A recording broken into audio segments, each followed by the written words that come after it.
Hey everybody, welcome back to my channel. So in today's video I'm going to be giving you a spoiler-free review of the Inheritance Games series.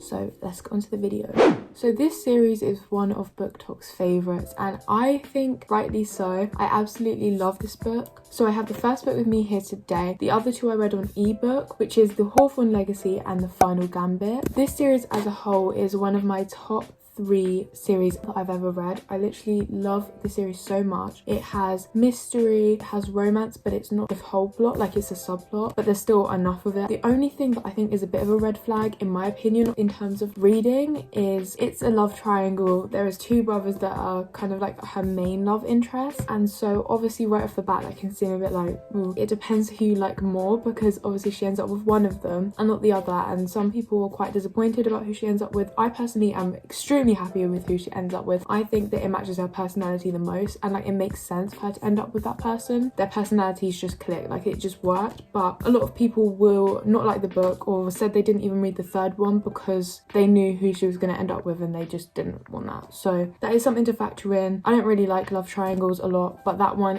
because it works in my favor, because it went with the person I wanted it to go with, I was completely happy with it. But obviously some people who wanted her to get with the other person obviously would not have been very happy, and then the book kind of would have been ruined for them. So I love it because the chapters are pretty short, and I don't know if that's just me, but when I read books, I absolutely love short chapters, because I hate long chapters that are like 20 pages long, because it just feels like you're progressing more as you read the chapters. It's quite fast paced. I always feel like in a series, the first book's probably the most difficult one to get into. So like the first half took me quite a while to read. But then once I started getting into that second half and into the other books, I read it all within probably about 2 to 3 weeks. When I read this, I was in quite a reading slump. This definitely got me out of a reading slump. I think the last book I read in like 3-4 days. So it definitely progresses and gets better in my eyes. But again, obviously it depends with the love interest and who you want it to be. Anyways, this girl, Avery Kylie Grams, she came from nothing, and she has a plan to keep her head down, work hard for a better future. Then an eccentric billionaire dies, leaving her almost his entire fortune, and no one, least of all Avery, knows why. So basically she gets left with this like massive fortune. I'm talking like 250 billion or something, and when she inherits this money, she will literally be the richest teen in the world or something like that. And she inherits all of that. She gets told the will, it's all yours, including the house that the grandfather has spent years of his life building. Every single year he adds on a new room. The whole family lives there. It's a humongous house, and she inherits that, but there's one catch.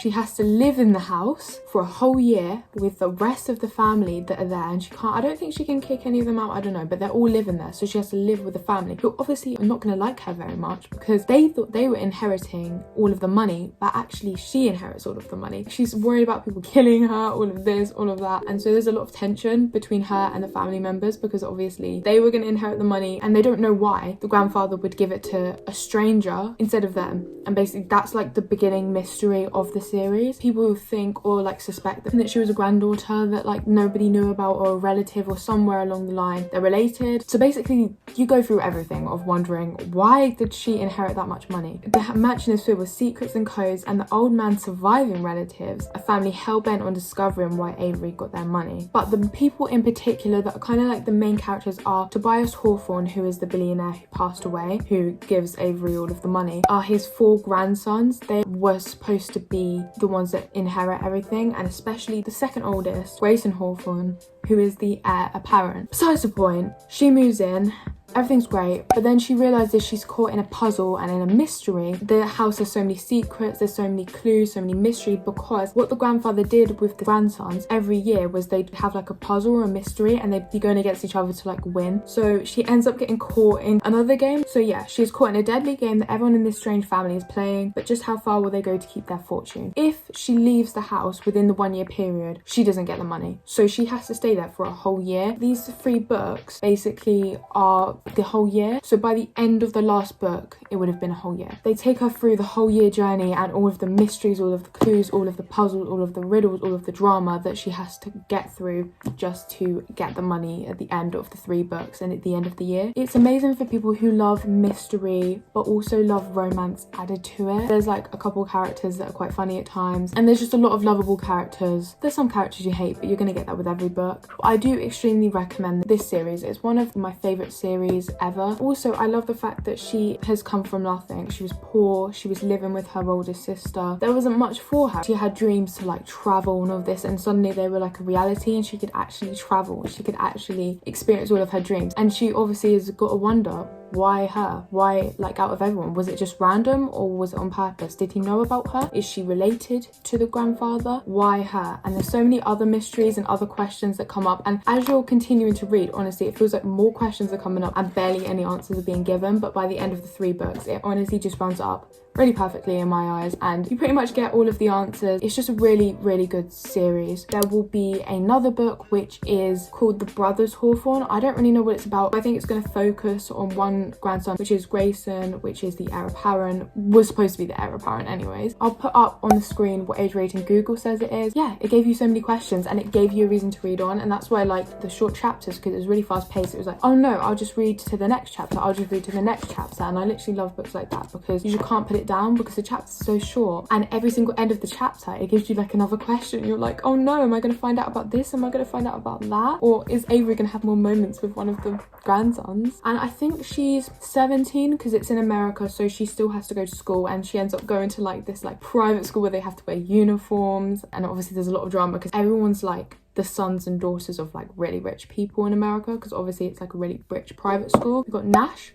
Grayson, Jameson and Xander, and Avery is 17. That's just some information for you. The main character isn't annoying. Avery is like a really nice girl. She's so relatable, and just like the ending is perfect. She's so smart. And one quote that will actually stick with me forever in this book, like I'm not even kidding, I'm not even just saying that. The one quote is, it was like, your biggest strength, oh no, oh no, oh no, is people kind of overlooking you because you're a girl and you look innocent, you're young, you're a young girl. People are probably going to overlook you, but that's your actual biggest strength. Oh no, I'll put on the screen what the actual quote is, but it genuinely just sticks with me, that main message. I'm like, yeah, my biggest weapon is that I'm a young girl and I'm gonna use that. I'm kidding, but like, I just love it. I think it's good advice. There were times where I visibly proper gasped. I was like, what? And like, there were so many plot twists. I was like, I did not expect this one coming. The first book I probably rated like 4 stars, second book 5 stars, third book 5 stars, but I am very generous with 5-star ratings, and when I like a book, I like a book. It's 5 stars. I'm not one of those people to be like, it's